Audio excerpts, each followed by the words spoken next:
কি বললেন যে গুলি করবেন না? কেন গুলি করতে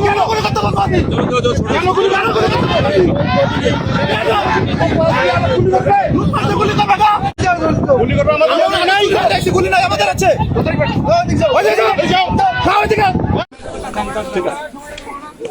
ঠিক আছে, আপনাদের উপস্থিতি আমাদেরকে অনেক বেশি কি সাহস শক্তি দুটোই জুগিয়েছে, কিন্তু এটা আমাদের সবসময় প্রয়োজন। আপনারা সকাল থেকে আমাদের সাথে ছিলেন, আমরা খুব খুশি, ফাইন। বাট মনে রাখতে হবে যে আমাদের সবারই কিন্তু কাজের একটা সীমারেখা থাকে। বিজেপিকে বলবেন না আপনার সীমান্ত এলাকার জমি মাপবেন, কাজ করবেন, আমাদেরকে তো অবগত করতেন, করতে হবে না? দাদা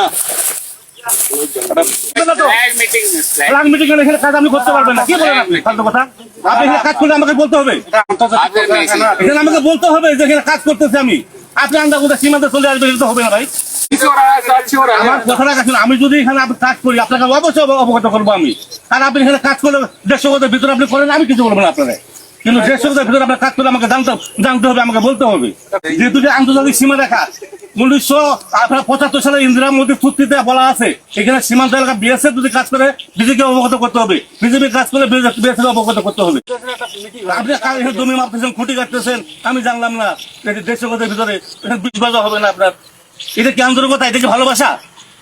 রঙের তুলিতে আকাশ সবুজের ছায়া ঢাকা সুজলা সুফলা পরিপাটি, লক্ষ শহীদ গাজী রেখেছে জীবন বাজি, করেছে সাথী এই মাটি। বাংলাদেশ আমার বাংলাদেশ, এটা বাংলাদেশ, এটা ইন্ডিয়া।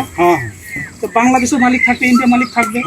যেহেতু সীমান্ত এলাকায় 150 গজের ভিতরে কোনো কিছু করতে হলে অবশ্যই বিজিবি এবং বিএসএফ থাকবে। তাহলে আপনারা আসলেন, আপনাদের লোক আসলো, আপনারা এখানে সীমানা বাহির করতেছেন, এই যে খুঁটি আপনাদের গাড়তেছেন, অথচ বিজিবিকে ইনফরমেশন করেন নাই। ना हो रहा है अभी, कौन सा लग रहा है? हम आपके तरफ लगेगा तब ना होगा। हम अपना जमीन এই জমিন যখন বাহির করবেন তখন হচ্ছে যে আপনাদের বিএসএফ এর হাতে খুঁটি থাকবে কেন?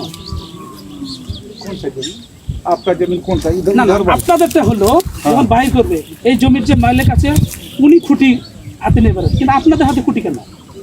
দেশের একিল সীমাটি ছাড়বো না, অবৈধ অনুপ্রবেশ মানি না।